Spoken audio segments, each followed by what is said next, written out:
The winter of 1944 was unlike any other in Europe. The frozen forests of the Ardennes stretched endlessly, their towering pines coated in thick layers of snow, the kind that seemed to freeze sound itself. Private James Miller, a sentry for the 101st Airborne, stood on the edge of a snow-covered clearing near Bastogne. The forest ahead of him was dark, a labyrinth of skeletal trees swaying gently in the winter wind. His breath hung in the air, thick and misty, as he clutched his rifle and scanned the perimeter for movement. The Germans were out there somewhere, waiting for the right moment to strike. The silence was unnerving. Miller had grown used to the distant rumble of artillery and the occasional crack of a rifle, but tonight was different. The woods felt still too still. As his eyes adjusted to the dim moonlight, he noticed something unusual. At the far edge of the clearing, just beyond the tree line, stood a figure. It was massive and dark, its silhouette sharp against the pale snow. At first he thought it might be a stray wolf or a lost dog, but as he squinted to get a better look, a chill ran down his spine. The creature was unnaturally still, its glowing yellow eyes fixed on him. It wasn't the wary gaze of an animal, it felt deliberate, almost human. Miller gripped his rifle tighter, unsure whether to call out or open fire. The dog, if that's what it was, didn't move. It simply stared, its presence heavy and oppressive, as if it were measuring him. Miller finally broke the silence, his voice trembling in the cold. "Who's there?" he called out, his words echoing faintly in the frozen air. The figure didn't respond. Instead, it took a single step forward, its massive paws crunching the snow, and then stopped again. That was enough. Miller raised his rifle and fired a warning shot into the air. The crack of the gunfire shattered the stillness, but the figure didn't flinch. It stood there, unbothered, as if the bullet hadn't even registered. Panicked, Miller shouted for backup, but when he turned back to the tree line, the dog was gone. No movement, no sound, just the empty clearing and the swaying trees beyond. He stared at the spot where it had been, expecting to see tracks in the snow, but there was nothing. It was as if the creature had simply evaporated into the night. By the time his fellow soldiers arrived, Miller was visibly shaken. He tried to explain what he'd seen, but his words felt inadequate. "It was huge," he said, his voice unsteady. "Black as midnight, with eyes that burned like fire. It just vanished." His comrades were skeptical, chalking it up to exhaustion or nerves. But the unease lingered, especially when, the next morning, their sector was hit with one of the heaviest German bombardments of the siege. Several men were killed, and Miller couldn't shake the feeling that the dog had been a warning, a harbinger of the destruction that was to come. Though he never saw the creature again, Miller's encounter was far from unique. Other sentries would later report similar sightings, each story eerily consistent in its details. The Black Dog of Bastogne had made its first appearance, and for those who witnessed it, the memory would haunt them long after the battle had ended. The field hospital near Bastogne was little more than a cluster of tents hastily erected on the frozen ground. Snow piled against the canvas walls, and the air inside was thick with the smell of antiseptic and despair. Private First Class Henry Jacobs, a medic with the 101st Airborne, worked tirelessly to keep up with the unending stream of wounded men. Supplies were scarce, and the constant bombardment left little room for rest. For Jacobs, the nights were the worst. It was during one of those nights that he encountered something he would never forget. It was past midnight, and most of the other medics were asleep or tending to the few patients who weren't critical. Jacobs was seated near the entrance of the largest tent, warming his hands over a small stove, while keeping an ear out for any sudden calls for help. Outside, the wind howled softly, carrying with it the muffled groans of the injured and the faint cries of soldiers in the distance. As he sat in the dim light, he felt a sudden chill that had nothing to do with the cold. The hair on the back of his neck stood on end, and an unshakable feeling of being watched crept over him. Slowly, he turned his head toward the open flap of the tent. There, just beyond the light cast by the stove, stood a massive black dog. Jacobs froze, his breath caught in his throat. The dog was enormous, its dark fur blending almost seamlessly with the shadows. Its eyes glowed faintly, reflecting the flickering light like embers smoldering in the night. It didn't growl or bark, it simply stood there, staring at him with an intensity that felt almost human. "Hey," Jacobs called out, his voice barely more than a whisper. He didn't know why he spoke. It wasn't as if he expected an answer. The dog didn't move. It was unnaturally still, its gaze fixed on him like a predator studying its prey. Gathering his courage, Jacob stood and took a cautious step forward. The dog tilted its head slightly, as if acknowledging him, then turned and walked away, its massive frame disappearing into the darkness outside. Jacobs hurried to the tent flap and peered out, but the dog was gone. There were no tracks in the snow, no sign that it had ever been there. Shaken, he returned to his post, trying to convince himself it was just a stray or a trick of the light. But deep down, he knew better. The way it had looked at him, the way it had simply vanished, there was nothing natural about it. The next morning, the tent where Jacobs had been stationed was filled with an eerie stillness. 2 of the critically wounded soldiers he had been caring for had passed away during the night, despite showing signs of improvement the evening before. Jacobs couldn't shake the feeling that the dog's appearance and their deaths were connected. When he shared his story with other medics, he was met with knowing glances. "You saw it too?" one of them asked. Jacobs nodded, and the medic leaned in closer. "I've seen it a couple of times. It always shows up near the tents where someone's about to go, like it's waiting for them." Over the next few days, Jacobs heard more stories from the other medics. They spoke of the dog appearing in the shadows, always near the dying. Some believed it was a harbinger of death, a spectral guide come to escort souls to the afterlife. Others thought it was a manifestation of the forest itself, an ancient spirit tied to the blood-soaked land of the Ardennes. Jacobs never saw the dog again, but its presence haunted him for the rest of the siege. Even after the battle ended, and the wounded were evacuated to proper hospitals, he couldn't forget the glowing eyes staring at him from the darkness.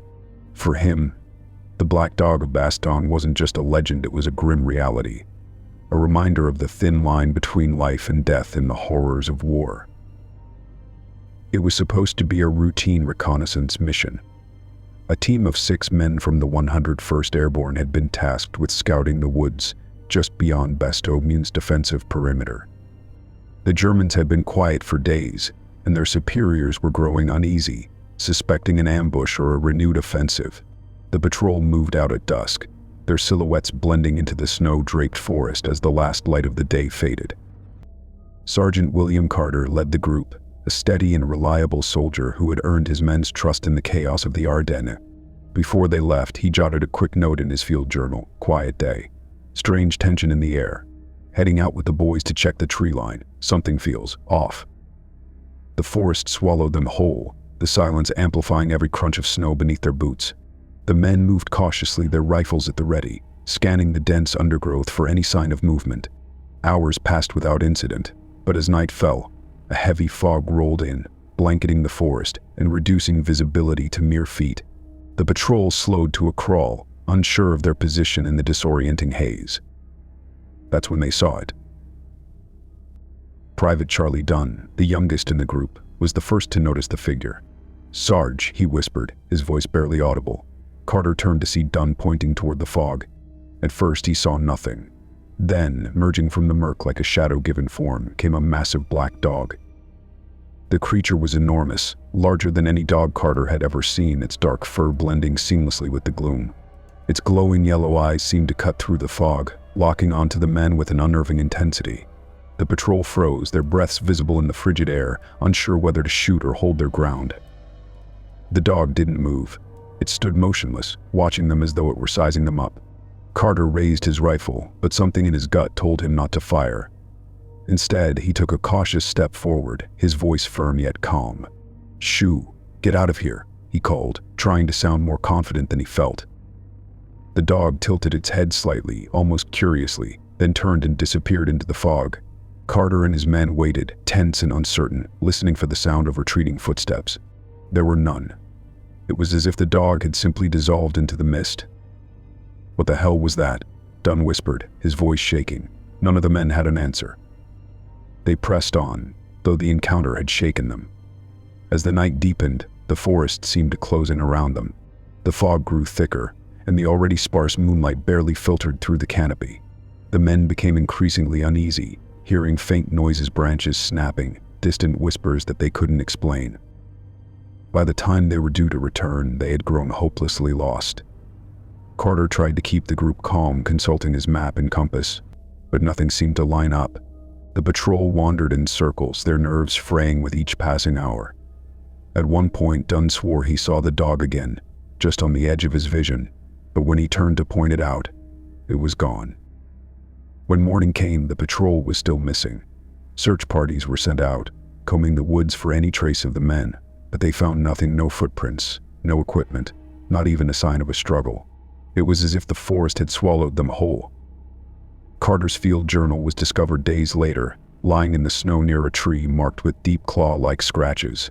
The last entry was short and chilling. Saw it again. Watching us. Don't think we're alone out here. The disappearance of Carter's patrol became one of the many mysteries of the Battle of the Bulge. While some attributed their fate to German ambushes or the unforgiving terrain, others whispered about the black dog. Soldiers who heard the story were quick to draw connections, believing the dog had led the patrol to their doom. For the men of the 101st Airborne, the forest held secrets they would never fully understand. And for those who saw the black dog, it became a symbol of the unknown, an entity that defied explanation, haunting the shadows of a war already steeped in death and despair. The German Panzer Division was a formidable force, known for its elite troops and heavily armored tanks. As the Battle of the Bulge raged on, the division prepared for another push toward Bastogne, where they hoped to break through the Allied defenses. The soldiers, exhausted and weary after weeks of bitter fighting, worked late into the night, performing maintenance on their vehicles in the dense Ardennes forest. It was on one of these nights that the legend of the Black Dog crossed enemy lines. Private Hans Becker was part of a crew assigned to inspect a column of Tiger tanks stationed near the edge of the woods. The snow was thick, muffling their movements as they checked tracks, cleaned barrels, and refueled their machines under the dim glow of lanterns. Becker, a veteran of the Eastern Front, prided himself on his composure, but something about the stillness of the forest that night unsettled him. As he finished his inspection, he noticed movement out of the corner of his eye. Turning his head, he saw a massive black shape weaving silently between the tanks. At first, he thought it was a stray dog, perhaps a hungry animal drawn by the smell of the soldiers' rations. But as the figure stepped into the dim light, Becker froze. It was unlike any dog he had ever seen. Its frame was enormous, its fur as black as the void, and its glowing yellow eyes seemed to pierce straight through him. The dog moved with eerie precision, its paws making no sound as they touched the snow-covered ground. It passed by each tank as if inspecting them, pausing momentarily before continuing its silent patrol. Becker called out to his comrades, his voice tinged with unease. "Do you see that?" he asked, pointing toward the dog. Several soldiers turned, their lanterns casting flickering beams across the vehicles. The dog stopped in its tracks and stared back at them, its eyes glowing brighter for a brief moment before it began to walk away, heading toward the forest. One of the men, a brash young officer named Klaus, scoffed. "It's just a dog," he said, raising his rifle. Before anyone could stop him, he fired. The crack of the gunshot echoed through the trees, and for a split second, it seemed as though the bullet had hit its mark. But the dog didn't flinch. Instead, it turned its head slowly toward Klaus, its glowing eyes locking onto him. A heavy silence fell over the group as the men watched in stunned disbelief. The dog lingered for a moment, then turned and vanished into the shadows of the forest. The soldiers were left shaken. What kind of animal doesn't react to gunfire? Becker muttered under his breath. The older men, veterans like him, exchanged uneasy glances. "That wasn't a dog," one of them finally said. "Not a real one." The incident sparked murmurs of unease among the ranks. Some of the men refused to sleep that night, keeping watch over the tanks and glancing nervously toward the tree line. The next morning, as the Panzer Division prepared to advance, the unease lingered, but orders were orders. They pushed forward into Bastogne's outskirts. Hours later, the division suffered one of its most devastating losses. The American forces, bolstered by reinforcements, launched a counterattack that caught the Germans off guard. Tank after tank was destroyed in the chaos, their once mighty column reduced to smoking ruins. Becker survived the onslaught, though many of his comrades did not. Among the dead was Klaus, the young officer who had fired at the dog. In the aftermath of the attack, Becker couldn't shake the memory of the black dog weaving through their tanks, its silent gaze a grim prelude to the destruction that followed. As he and the other survivors retreated deeper into the forest, he shared the story with a fellow soldier. "It was an omen," he said, his voice trembling. "It came to warn us or to mark us." For the men of the Panzer Lehr division, the black dog became a symbol of impending doom, its appearance a prelude to disaster.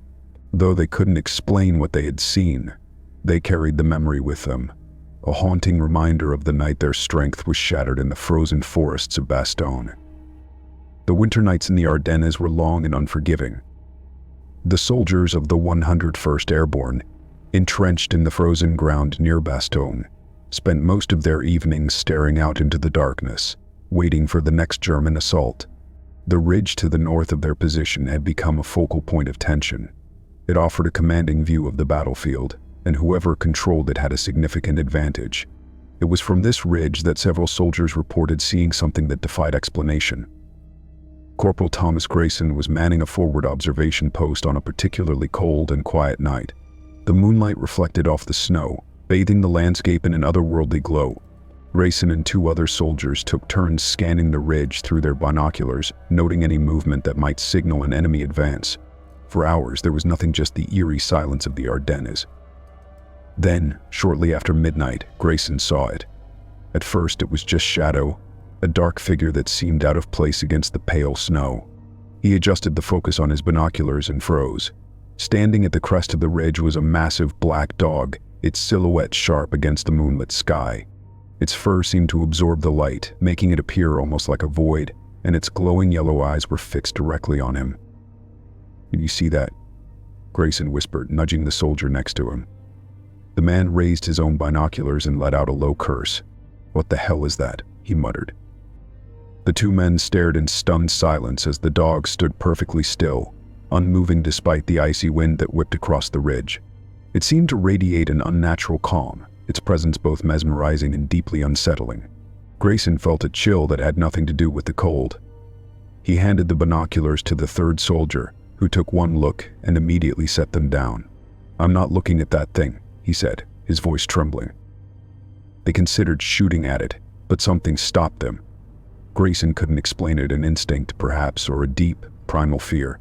Instead, they continued to watch as the dog remained on the ridge, as if keeping vigil over the battlefield.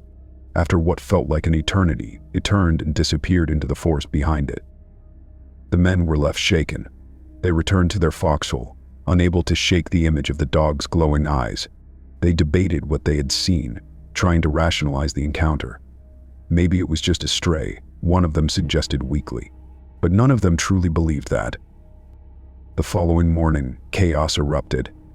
German artillery rained down on their position in one of the heaviest barrages they had experienced. The ridge became a flashpoint for combat as the Germans launched a fierce assault, attempting to seize the high ground. Grayson and his comrades barely survived the onslaught, losing several men in the process. As they regrouped later that day, the memory of the dog loomed large in their minds. Word of the sighting spread through the ranks and others began sharing similar stories. A machine gunner reported seeing the same dog 2 nights earlier, pacing back and forth along the ridge before vanishing into the trees.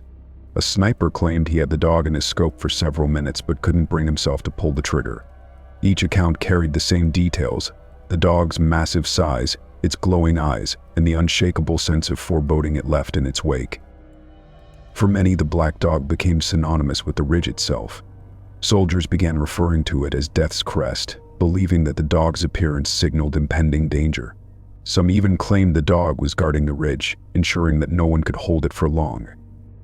Grayson survived the siege of Bastogne, but he never forgot the spectre on the ridge. "I don't know what it was," he said years later, reflecting on the encounter. "All I know is that when it looked at me, I felt like it was trying to tell me something. And whatever it wasn't good." The ridge would remain a contested point throughout the battle, a place where soldiers on both sides whispered about the black dog. Whether it was an omen, a guardian, or something else entirely, its presence left an indelible mark on those who saw it, a haunting reminder of the mysteries that lurk in the fog of war. The Ardennes forest, dense and labyrinthine, was a place of both cover and peril during the Battle of the Bulge. For the soldiers of the Volksgrenadier Division, it offered concealment from Allied reconnaissance but also carried an ominous weight. Its tangled trees and shifting shadows often made the imagination run wild. For Private Eric Hartmann, the forest became the stage for a chilling encounter he would never forget. Hartmann's unit had been ordered to retreat under cover of darkness after a failed push toward Bastogne. Exhausted and demoralized, the men trudged through the snow in single file, their breath visible in the frigid air. The only sounds were the crunch of boots and the occasional rustle of a distant branch. Hartmann was near the rear of the column, keeping an eye on their trail to ensure they weren't being followed. As the night deepened, the fog thickened, making it harder to see the men ahead of him. The column slowed as their leader tried to navigate the uneven terrain. Hartmann, struggling to stay alert, began to notice an unsettling silence. The usual forest sounds, distant owls, the creak of trees had vanished. It was as if the woods themselves were holding their breath. Then he saw it.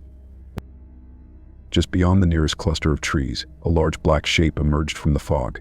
At first, Hartmann thought it was one of their own guard dogs, but as the figure stepped closer, he realized it was far too large.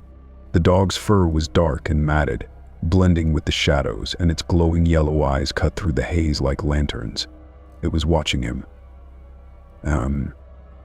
Hartmann froze, his rifle slipping slightly in his gloved hands. The dog didn't move. Its silence was unnerving, as if it were a part of the forest itself. Hartmann wanted to call out to his comrades, but found his voice caught in his throat. He couldn't look away from the creature, its gaze locking him in place. After what felt like an eternity, the dog took a slow, deliberate step forward. Hartmann's heart pounded as he gripped his rifle tighter. He raised it instinctively, aiming at the dog, but his fingers refused to pull the trigger. The dog tilted its head slightly, as if mocking him, then turned and began walking deeper into the fog. As soon as the dog disappeared, Hartmann snapped out of his trance and stumbled forward, calling out to the column. He quickly caught up with the others, his voice shaky as he tried to explain what he'd seen. "There's something out there," he said, his eyes darting back toward the fog. "A dog, a massive black dog." The men laughed nervously, dismissing his story as exhaustion or an overactive imagination. "You've been in the cold too long," one of them joked, clapping him on the shoulder. But Hartmann couldn't shake the feeling that something was watching them, following just out of sight. Minutes later, the forest erupted in chaos. A sudden burst of gunfire and mortar shells tore through the trees, scattering the column. The Allies had set an ambush, their troops lying in wait for the retreating Germans. Hartmann dove into a snowdrift for cover as bullets whizzed past him, his heart racing. The ambush was swift and deadly, leaving many of his comrades wounded or killed. When the attack subsided and the survivors regrouped, Hartmann couldn't stop thinking about the black dog. He was convinced it had been a warning, a harbinger of the disaster that followed. He shared his story with a few of the other survivors, and to his surprise, one of them nodded solemnly. "I've seen it too," the man admitted quietly. "Back on the Eastern Front. It's not a dog, it's death itself." The encounter stayed with Hartmann long after the war. In letters to his family, he described the moment in vivid detail, his words carrying the weight of his lingering fear. "That dog wasn't just an animal," he wrote. "It knew we were walking into a trap. It was waiting for us." The forest encounter became one of many tales whispered among German soldiers who had fought in the Ardennes. To some, the black dog was a protector, sparing those who heeded its warning. To others, it was a predator, choosing its victims with cold indifference. Whatever the truth, the memory of the encounter haunted Hartmann for the rest of his days, a chilling reminder of the mysteries that stalk the shadowy edges of war. The makeshift barracks near Bastogne were meant to offer a reprieve from the relentless cold and chaos of the battlefield, but for the men stationed there, they often felt anything but safe. The wooden structures groaned under the weight of snow, and the flickering lanterns did little to dispel the pervasive darkness. It was here, within these walls, that a group of soldiers claimed to encounter the black dog, not in the open forest or along the ridge, but inside, as if the creature could pass through walls as effortlessly as it did the fog. Private Harold Hal Dawson was one of the few who avoided night watch whenever possible, preferring to stay in the barracks where it was marginally warmer.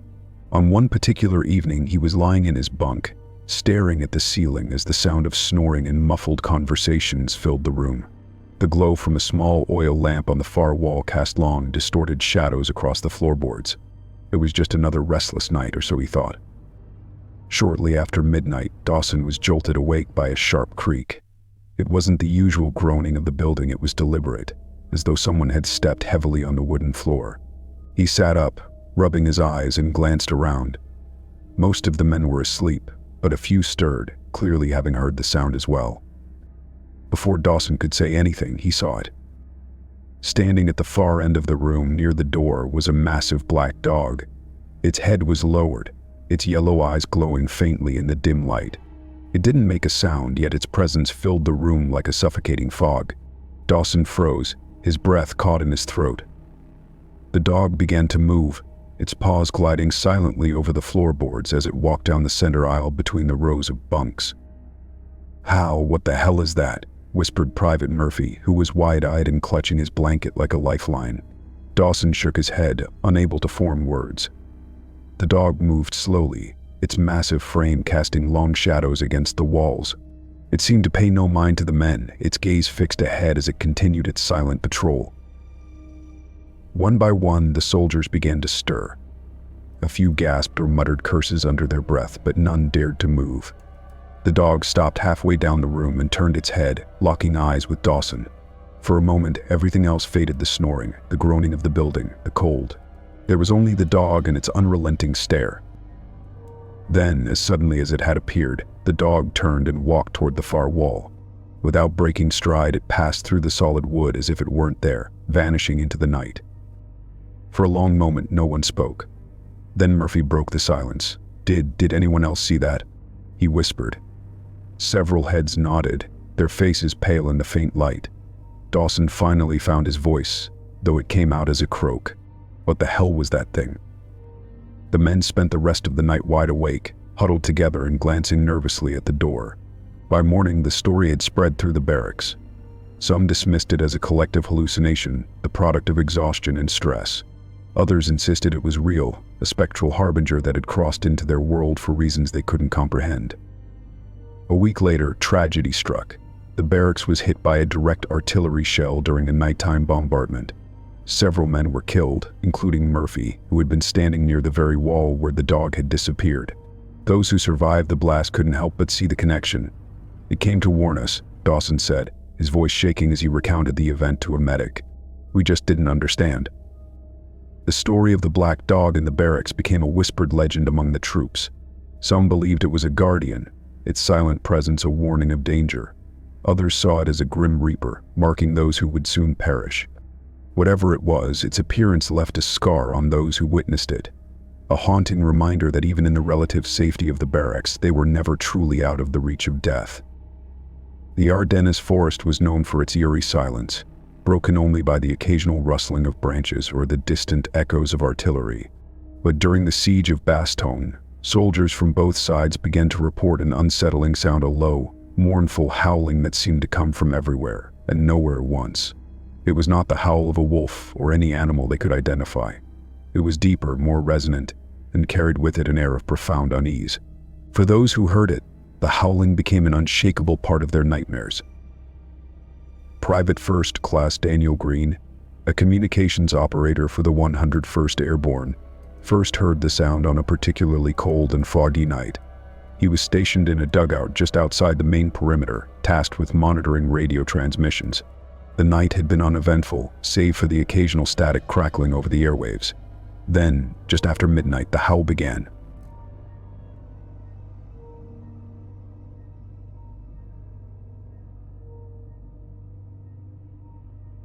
At first, Green thought it was the wind, but as he listened, the sound grew clearer, more distinct. It rose and fell in long, haunting wails that sent a shiver down his spine.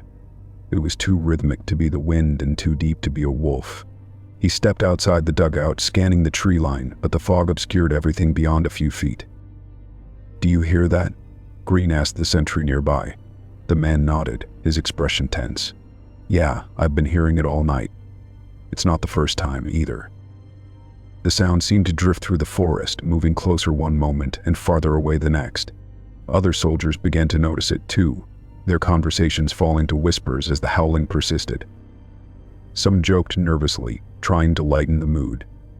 "Maybe it's a German trick," one soldier said, his laugh hollow. "Trying to spook us." But Green wasn't so sure. The sound didn't feel man-made. It felt ancient, primal, as if the forest itself were mourning. The howling continued for hours, fading only as dawn broke over the snowy horizon. On the German side, the howling was met with equal unease. Oberstfreiter Lukas Brandt of the Volksgrenadier Division described the sound in his journal. The forest screams at night. It is not an animal, not a man. It is something else. It knows we are here. Brandt's unit, positioned deep within the woods, had become accustomed to the odd noises of the Ardennes branches snapping, snow falling, the distant thrum of battle. But the howling was different. It seemed to come from all directions, enveloping the men in a suffocating blanket of sound. One soldier tried to follow the noise, venturing a few meters into the trees with his rifle. He returned moments later, pale and shaking. "It's everywhere," he said. "You can't find it." Brandt noted that the howling often preceded moments of great violence. On one occasion, it began just hours before their position was shelled by American artillery. The men took it as a sign, their superstitions growing with each passing night. "It is the dog," Brandt wrote. "The one the others speak of. It cries for us because it knows what is coming." The howling reached its crescendo during one of the coldest nights of the siege. Both American and German troops reported hearing it long, piercing wails that seemed to echo endlessly through the frozen forest. For some, it was maddening, a sound they couldn't escape even as they covered their ears. For others, it was paralyzing, an unrelenting reminder of the fear that gripped them. Private Green would later describe the night as the most unnerving of his life. "It wasn't just a sound," he said. "It felt like something alive, something angry circling us in the dark. You couldn't ignore it. It got inside your head." The howling faded as suddenly as it began, leaving the forest eerily quiet once more. But by then, the damage was done. Soldiers on both sides were left rattled, their nerves frayed to the breaking point. For many, the howling became inseparable from the legend of the black dog. Some believed the dog itself was the source of the sound, its mournful cries a harbinger of the death that stalked the Ardennes. Others thought the howling was the voice of the forest, mourning the countless lives lost in its icy embrace. Whatever its origin, the howling that never stopped became a shared memory among the survivors of Bastogne.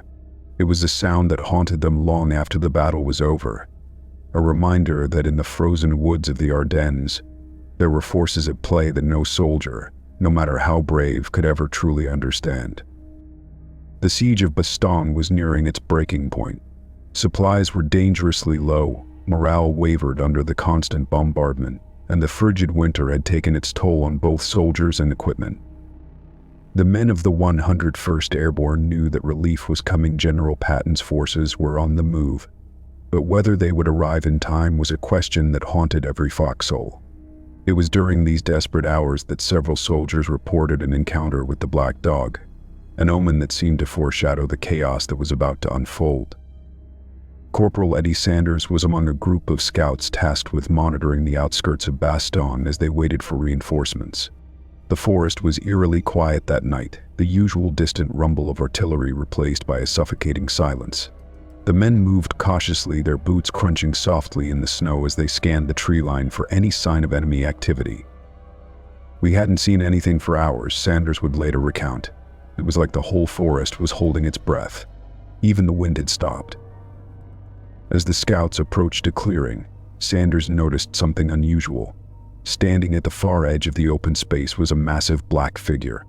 At first, he thought it might be a stray German patrol, but as the figure stepped into the moonlight, he realized it was a dog, and impossibly large. Jet black dog with glowing yellow eyes that seemed to pierce the darkness. "Get down," Sanders whispered to the others, dropping to one knee. The group crouched in the snow, watching as the dog moved slowly through the clearing. It didn't bark or growl, nor did it seem to acknowledge their presence. Instead, it paced back and forth along the edge of the forest, its gaze fixed on something in the distance. "Is it one of ours?" one of the men whispered nervously. Sanders shook his head. "No dog we've got looks like that." For several tense minutes, the men watched the dog as it continued its strange, methodical pacing. Then, without warning, it stopped and turned to face them. Its glowing eyes locked onto Sanders, and for a moment he felt as though it were staring directly into his soul. The dog's presence was overwhelming, its silence deafening. Sanders raised his rifle instinctively, but something held him back. Shooting felt wrong. The dog stood still for another moment, then turned and walked into the forest, vanishing among the shadows.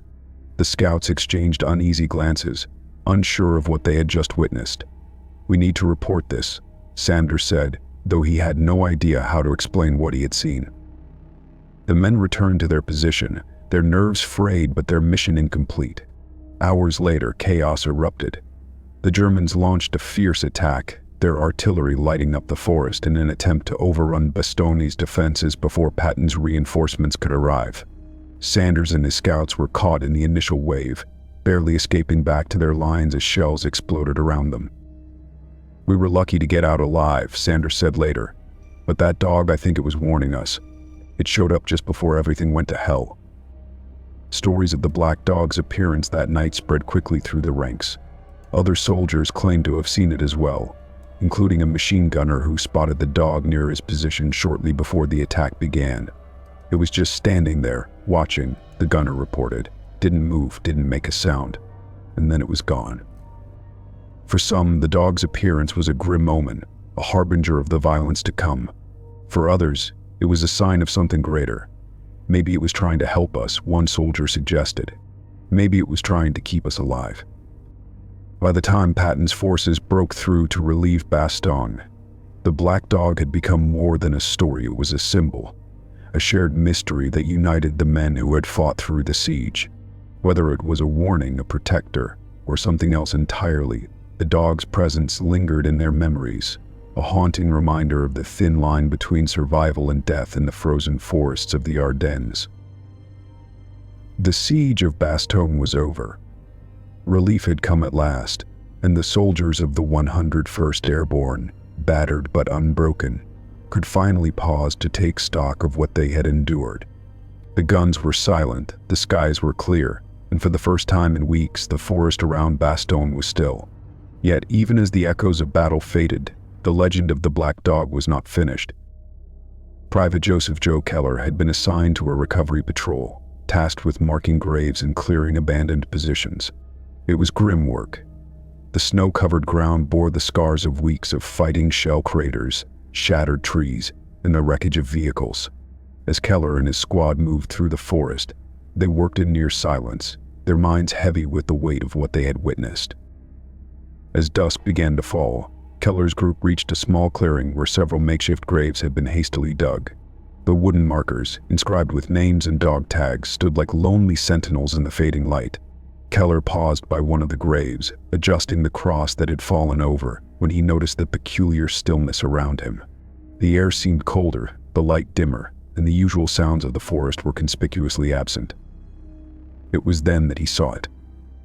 Standing at the far edge of the clearing near the tree line was a massive black dog. Its silhouette was sharp against the snow, and its glowing yellow eyes seemed to catch the last rays of the setting sun. The dog was utterly still, watching them with an intensity that froze Keller in place. "Do you see that?"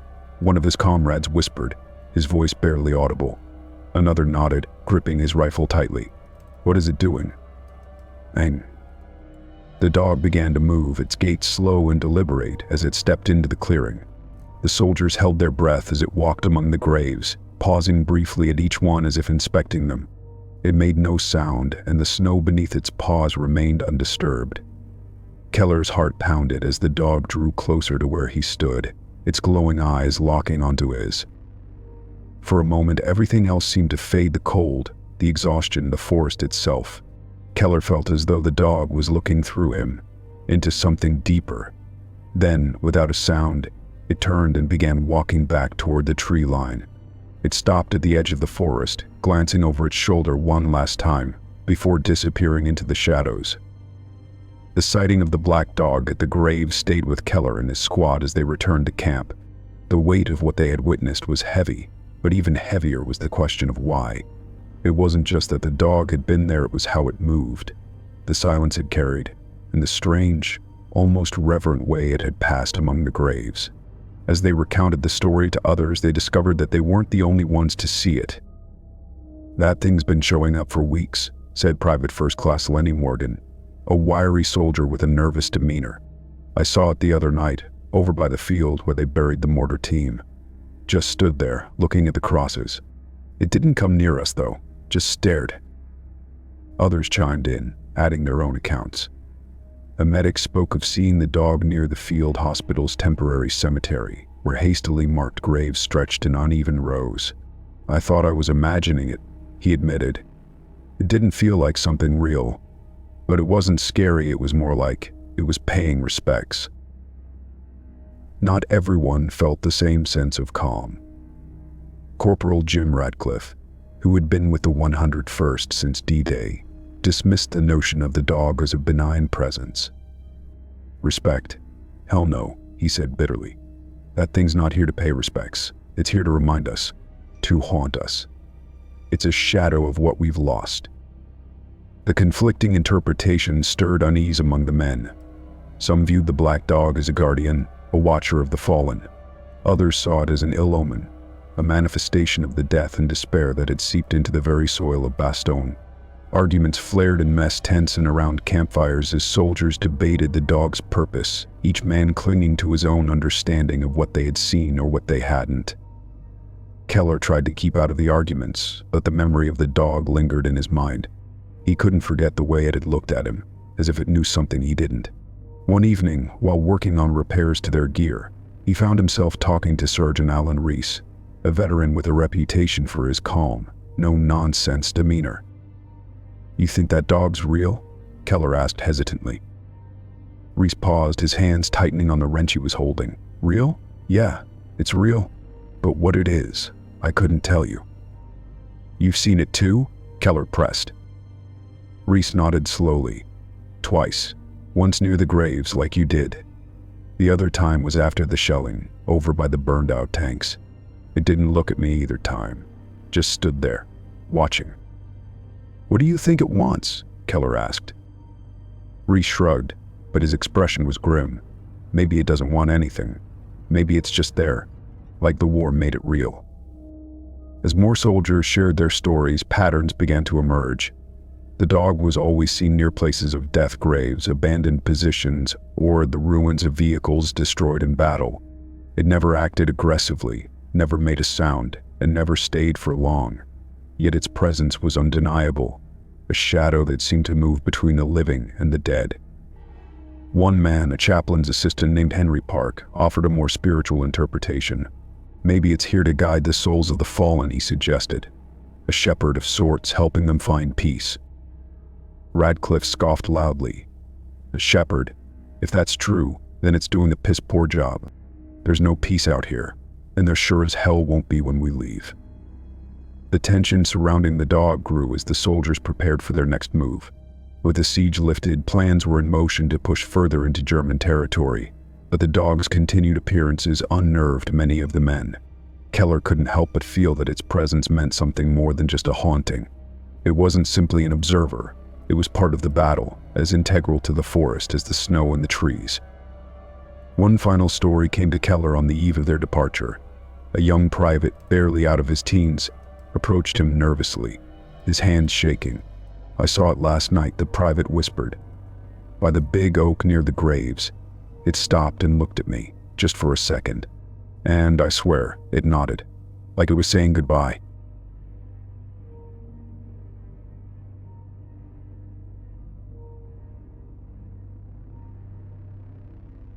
Keller didn't know what to say. That night, as he lay awake in his bunk, he couldn't stop thinking about the private's words. Saying goodbye. What did it mean? Was the black dog tied to the battle itself, destined to fade as the soldiers moved on? Or would it follow them, a reminder of the horrors they carried with them? The answers eluded him, but the questions remained. As the soldiers prepared to leave Bastogne, the black dog's legend grew, its purpose as unclear as ever. For some, it was an omen of things to come. For others, it was a shadow of what had been. For Keller, it was simply a mystery, one that would haunt him long after the Ardennes faded into memory. The stories of the black dog had grown too persistent to ignore, even reaching the ears of Lieutenant Colonel Robert Myers, a pragmatic officer overseeing the 101st Airborne's operations near Bastogne. Myers was not a man given to superstition. He prided himself on his focus, his ability to separate fact from fiction, and his disdain for what he called barracks folklore. But as more reports filtered in sightings from trusted men, accounts too consistent to dismiss, he decided to investigate. By now, the sightings had become almost routine among the troops. Soldiers whispered about the dog's appearances in hushed tones, careful not to let the officers hear. They spoke of its silent patrols near graves, its unnerving stillness, and the way it seemed to watch them with an intelligence that felt unnatural. Myers had heard enough. He didn't believe in ghosts, but the psychological effect the stories were having on his men was undeniable. One evening, he called in a small group of soldiers who had claimed to see the dog. Keller was among them, along with Reese and 2 others. Myers listened as each man recounted their experience. The details were chillingly consistent. The dog's massive size, its glowing yellow eyes, its silent movements, and the way it always appeared near places of death. "Let me get this straight," Myers said, leaning forward in his chair. "You're telling me this thing has been following us since the siege started, and it's still out there?" "Yes, sir," Keller said, his voice steady despite the tension in the room. "I don't know what it is, but it's real. And it's not just me. Plenty of others have seen it." Myers frowned, tapping his fingers on the table. "Do you think it's dangerous?" Keller hesitated. "No, sir. At least, not directly. It's not attacking anyone. But it's always there before or after something happens. Like it knows." Intrigued but skeptical, Myers decided to see for himself. The following night, he led a small patrol to the area where the dog had most recently been spotted. The forest was quiet, the snow crunching softly underfoot as the men moved through the trees. Myers carried a flashlight and a sidearm, his breath visible in the icy air. The men reached a clearing near an abandoned artillery position, its twisted remains half buried in the snow. They paused, scanning the area with a mix of caution and anticipation. For a while there was nothing, just the eerie stillness of the Ardennes. Then, from the shadows, it appeared. The black dog stepped into the clearing, its massive frame almost blending into the darkness. Its glowing eyes reflected the light from Myers' flashlight, and for a moment, the officer felt a chill that he couldn't explain.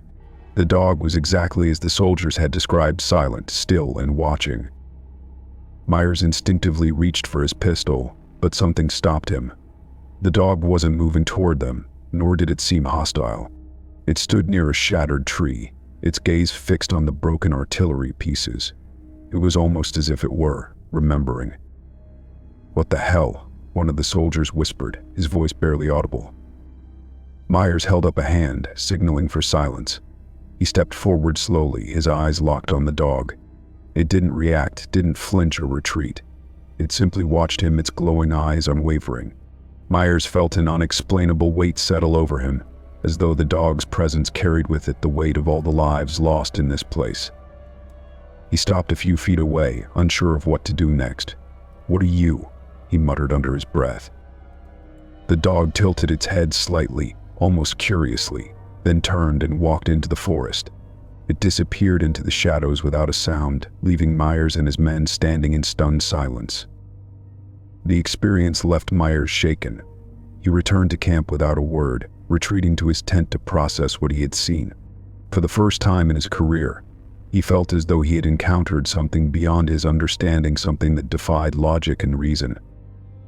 Over the next few days, Myers began compiling accounts of the black dog, speaking with soldiers and cross-referencing their stories. He noticed a pattern. The dog appeared consistently near places of death, as though drawn to the battlefield's scars. Yet it never harmed anyone, nor did it seem to linger long. It was there, and then it was gone. Myers confided in a chaplain, hoping for some insight. The chaplain listened carefully, then offered a simple explanation. "The dog isn't here for us," he said. "It's here for them. For the ones we've lost." The idea unsettled Myers, but resonated with him nonetheless.